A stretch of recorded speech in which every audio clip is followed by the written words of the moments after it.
বিভিন্ন দাবিতে শ্রীভূমিতে তৃণমূল কংগ্রেসের মিছিল বিক্ষোভ অনুষ্ঠিত হলো সোমবার। এদিন দলীয় সাংসদ সুস্মিতা দেবের নেতৃত্বে চলে আন্দোলন কর্মসূচি। সংবাদ মাধ্যমের সাথে কথা বলতে গিয়ে শ্রীভূমি প্রসঙ্গে তিনি বলেন, বিজেপি নেতারা এখন শুধু ভোটের টিকিট পাওয়ার জন্য সভা সমিতি করছেন। আসলে এদের পায়ে মাটি নেই, মানুষ তাদের সভায় আসতে চাইছে না, তাই চেক বিতরণের কথা বলে মানুষ জোগাড় করছে বিজেপি।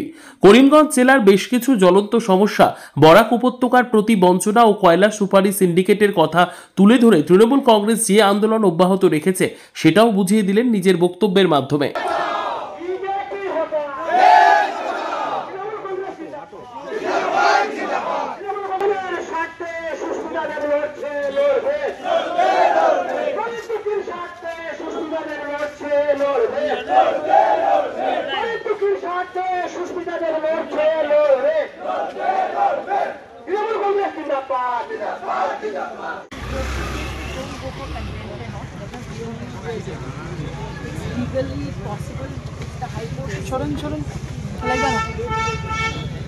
মুখ্যমন্ত্রীকে বলবো যে চার্জশিটের কথা উনি বারবার বলছেন, ডিসেম্বরের মধ্যে চার্জশিট হবে।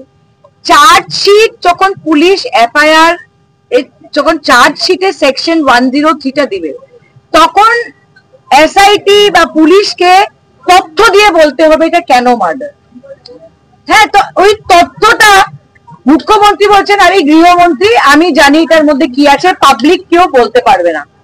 কিন্তু ব্যাপারটা হলো আসামের জনসাধারণের এই সরকার বা এই মুখ্যমন্ত্রীর উপরে আস্থা নেই।